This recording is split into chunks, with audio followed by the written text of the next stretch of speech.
Hi, welcome to Studio 14. I'm Ginny Sawyer, and today we're going to be talking about our downtown plan, which is a very large, ongoing, comprehensive plan. And with me today are two of our city planners, Seth Lorson. Hello. And Rebecca Everett. Hi. Thank you for being here. So you're both city planners. I know you pretty well, as your jobs are actually fairly diverse. So before we jump into the downtown plan, can someone just give a really high-level overview of what you do as a city planner? I can. Thank you, Ginny. As city planners, we do development review day in, day out. We help usher development through the public process. In addition to that, we also do comprehensive planning. That's what the downtown plan is. What we do is, with a plan, we create policies that help make decisions for our future. So what it does is it guides investment and regulations in all kinds of realms of the city. For instance, land uses, transportation, the energy and environment areas. So we do policy for that for the next 10 to 20 years. That's what we're looking at in the downtown plan. So what are some examples just of other plans, just to give a scope for, we're going to talk about downtown, but... Well, we have one plan. It's the overarching plan for the city. That's called City Plan. Mm-hmm. And then we have sub-area plans like Downtown Plan. Currently, we're also working on the Old Town Neighborhoods Plan, which is the formerly known as the East and West Side neighborhoods just adjacent to downtown. But we also have other plan areas like the West Central Area Plan, which just got completed in 2014, that's around CSU. And then pretty much most areas of town have some sort of a sub-area plan. Okay, so that sort of helps citizens get involved and know in a smaller area, not all 52 square miles of the city or whatnot. Yeah. So, okay, and how long is a plan usually in place? 10 to 20 years. Okay. Usually, so you forecast for the next 10 to 20 years, what is your vision for that area? And did we have a downtown plan prior to embarking on this? We did. It was actually adopted in 1989. So, and interesting enough, in 1989, if you were here then, or if you remember back in the 80s, downtown was a little less polished than it is today. Less vibrant and robust? Less robust than it is today. And so that plan was really a redevelopment and revitalization plan. And it's been pretty much fulfilled. So what we did is we looked at how to keep civic employment downtown, both the city and the county, how to improve aesthetics downtown. That includes the flowers and the streetscape, the alleys, how to make it easier for pedestrians to get around. A lot of these things have been implemented. But now we're doing a plan in 2015, and now we're saying to ourselves, not how do we revitalize, but how do we manage the success that we've had so far? Oh, interesting. Yeah. Huh. So, Rebecca, what's your role been in this process and the downtown plan? So the downtown plan, it's really been a bigger partnership between the city, the Downtown Development Authority, the Downtown Business Association, and all of the various groups and stakeholders, but also within the planning department, a lot of the city planning staff are involved because there is a lot, as Seth alluded to, that goes into one of these plans. There's a lot of topics that need to be covered. I've been involved in coordinating the public outreach process and making sure that we're engaging our community really effectively as we have conversations about what the future looks like. This one's got to be a little more challenging than, say, an Old Town neighborhood or a West Central, because really downtown is everyone's neighborhood. Yeah, so many people have a stake in the success of downtown. Residents in the Old Town area, but also the city as a whole, visitors, businesses, employers, the people who work downtown. So it's a really broad audience that we're trying to reach out to and hear from. So how have you tried to do that, and what are you hearing to date? Well, we recognize that a lot of people don't have time to show up to city meetings and neighborhood meetings and events. So we've really strove with this planning process to reach out to people where they are already at, and to make it easy for people to share their thoughts and ideas. I've seen you guys at events like mad, I feel like. Yeah, we were at a lot of summer events. We had booths at Brewfest, New West Fest. We hosted our own First Friday event in June, where we took over a portion of Old Town Square and let people write up on windows their ideas and concerns about the whole downtown. We've also been doing a lot of online engagement. We've done 2 online surveys so far. We've had over 400 people respond to both of those surveys, and we also have an email newsletter that goes to over 700 people at this point. Interesting. And so how have you sort of channeled people's interests as you've moved forward? So we've really, we started out our process by looking at what were the big issues, what were the biggest concerns and priorities that people really cared about for the downtown area. And then we tried to channel that into what does the vision look like for the next 10 to 20 years? So what do people really want to see? So given the issues and concerns that we have, what would, in an ideal world, our downtown look like 20 years from now? So we want people to think big and think ambitious, because 20 years is a long period of time and a lot can happen in there. And then at this point, now that we've had some of those conversations, we're looking at what are some of the strategies to help us achieve that vision. What are some of the options, some of the policies or actions that we could take to get there? And we'll be continuing to do community outreach, more online surveys, more events over the next few months to get more feedback on some of those options. How long is this process as a whole? When did it start, and when do you think you might wrap it up? Just curious, it's a big... The process is an 18-month process, and we expect to be done at the end of the summer of 2016. That means we'll go to City Council at that time with a fully vetted plan with recommendations for the next 10 to 20 years for downtown. For getting that vision done. And at that point, the hard work begins of actually implementing the plan. So we spend a lot of time up front to make sure we've got the right policy direction in place. But then the real work is actually following through on the action items and spending the next 10 to 20 years really working through those items. Wow. Well, okay, so what else should we know about this plan? You're really almost in the middle right now. We are in the middle right now. I guess some of the things we've done to get to the point we've done a lot of public outreach, asking people what are the issues with downtown, what are the important things, and how can we make those as our goals to achieve, make them better. What we've done is we've vetted that through a process where we've divided into topic areas. The topic areas are very comprehensive, from arts and culture, downtown management, energy and environment, the market and economy, transportation and parking, and urban design.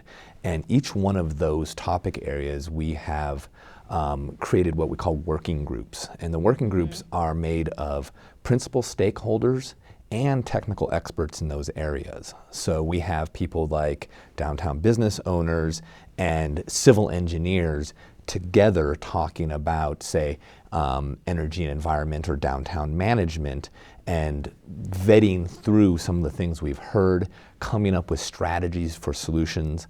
And kind of the next step that we're in right now is we have a consultant that we've hired, the Progressive Urban Management Associates out of Denver, and they really are content experts in a market realities. So how do we implement some of these strategies that we're looking at in the market realities of downtown?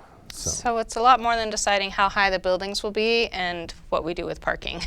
Yeah, those are some of the main issues that we've heard so far. I mean, we've heard a lot from the community, but it aligns into some real themes that are coming through pretty strongly. People really love the downtown and they love coming downtown. So first and foremost, people want to see that we're maintaining a clean, safe, welcoming downtown. We hear that people want stronger connections between the downtown and the Poudre River. Supporting opportunities for new businesses, innovative businesses, and the creative industries, the arts. That's also a top priority for people. as well as maintaining the character and making sure that new development is in scale with what our community wants, and that parking is easy to find, conveniently located, easy to use. Huh. So have either of you been surprised by anything as you've been this far into the process? You know, we spend so much time in the community working through development proposals and other plans that we hear a lot, constantly, even when we're not working on a specific plan. Sure. But I've been really impressed with the amount of input people have been willing to share and ideas that people are bringing from other communities where they've seen successful downtowns across the country, across the world.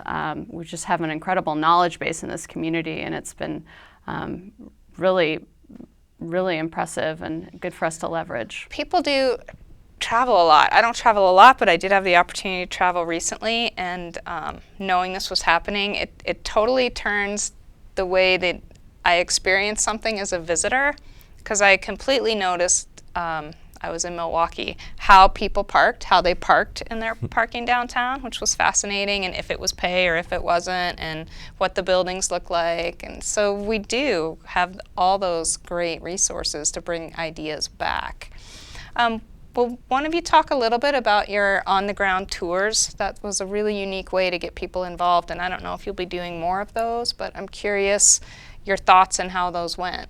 Yeah, so early on in the process, we organized a set of walking tours around the different areas within the downtown, and we're considering the downtown more than just the historic core of the city. Our downtown plan boundaries extend all the way down to campus and all the way up to Vine Street. Okay. And then all the way out to Lincoln and LeMay.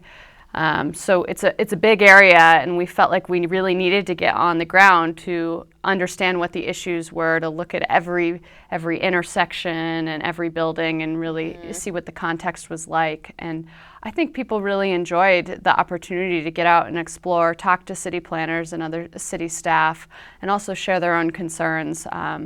We took a lot of photos, a lot of notes, and we're happy to do more walking tours with anyone who's interested. So what's really coming in the next phase? What can people expect to see or hear in the next few months? Well, in the next few months, because we're kind of coming up on the holiday season, Right. we're taking a little bit of a break from our outreach campaign. And right now, as I said, what we're doing is we are looking at strategies. And so between staff and our consultants, we're looking at strategies, for instance, how to have better parking downtown. Okay. So what we're doing is we're looking at peer communities. We are saying, how did they implement these strategies that work for their communities? And then what we'll do is we'll come back after the new year and have a conversation with the community about, well, here's the issue, here's the goal, and here's some strategies that could achieve that goal. So we're calling that kind of choices and strategies phase of the plan. That sounds actually pretty exciting, huh? Yeah. Coming up and looking at those. And within those, so we develop these strategies and we get some buy-in around how they work. I think sometimes these plans are confusing, because then you say to implement them. What's the city's role in implementing these big plans? What does that look like? Well, really what we have to do is we have to identify who is responsible for implementing each strategy. And that's part of the implementation plan. So if, say, it is have more compatible development downtown in terms of building heights and form, well, that would be something that the city would be in charge of implementing through regulatory documents like the land use code. If we were saying we want to see more assistance for the facade program through the Downtown Development Authority, for instance, that would be their responsibility.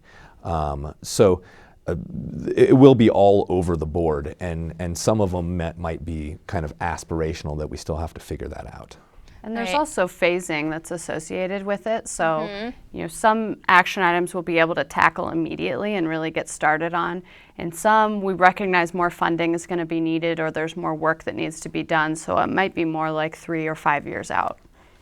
What I didn't realize the boundary was so big, and I'm just curious what you're hearing about. I feel like we're seeing more people living downtown, and if you're hearing anything about residences and living downtown and what people want in the future regarding that, or what the needs will be and how they might be different. Has that come up at all? Yeah, I'd say that we hear a lot citywide about affordable housing and, Right. and affordability, and people do want to be able to live close to services and close to their job and close to other amenities. So there is a desire for people to live downtown. There are also a lot of benefits to having residents in commercial areas. It creates more activity at night, which makes it a safer place. Okay. So there is a lot of conversation about how to incorporate residents in the downtown area while also protecting them from some of the noise and special events and some of the impacts that happen when you're living in the downtown. So again, this gets back to that, what Seth said earlier about just how comprehensive it is. You mentioned a category on, is there a category on energy?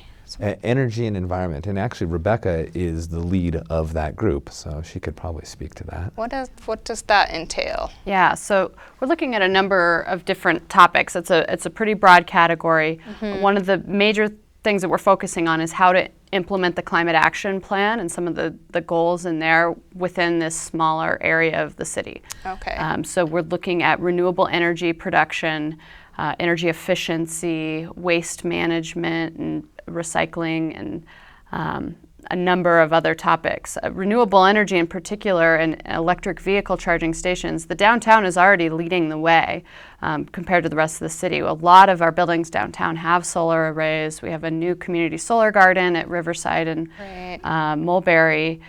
So a lot of the conversation focuses on how do we showcase some of the great renewable energy projects that have already happened, and how do we Okay. push the envelope a little bit in the downtown, more so than we maybe could in other parts of the city. Right. Well, and so that's one extreme. So then another one was arts and culture. So what is that conversation looking like? Well, I think it's in a downtown. It's generally known that arts and culture is one of those undercurrents of your entire downtown that creates a vibrancy.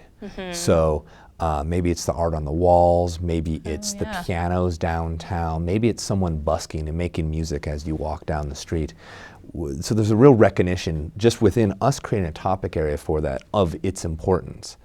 What we are hearing is that the artist community wants to see a greater culture of support. Okay. They would like to see more affordability in their facilities, how they can stay downtown and have studio spaces and have workspaces and sell their wares. So there's also talking about investment in facilities. So, and there's a lot of creative ideas coming out of that and what those facilities could look like. You could imagine perhaps along an alleyway, maybe there are some sort of stands set up that are permanent, that they would open up, and it's the artist alley, for instance, and maybe they're in there making jewelry or painting, and it would be an attraction for downtown. People would walk down there and see them doing that. They could buy or they don't have to. Right. Wow, you guys have collected a lot of good ideas along the way, huh? That's pretty fun. Anything else out of those topic areas? I don't want to run through all of them, but I don't want to miss one if there's something really that stands out. Yeah, one of the topics that we've had a lot of conversation about is urban design. Oh, okay. And you've hinted at it, but the height of buildings, the size of buildings, the architecture, materials that are used. We've had a lot of conversation about how new buildings can interact with historic buildings, how people would like to see the downtown transition into the neighborhoods and what happens at those boundary lines, how to protect our single-story bungalow houses in the Old Town neighborhoods from taller buildings in the downtown core. So there's been a lot of conversation about what the experience looks like for you walking along the street in the downtown, as you walk along buildings, and what that experience should look like, as well as what the downtown looks like overall. What should our maximum building heights look like, and how much open space Is there a density should there question be? as well, or? Yeah, there's always a compromise between the amount of open space that you want in an area and how much you can maximize development on a site. So, we see apartment buildings that have been going up recently, and there's an interest in really making sure that we're putting a lot of residents in the downtown area and providing accommodations for those people, but also making sure that they've got good access to nature. There's adequate space for bike parking, vehicle parking, and the other needs are also met. Okay.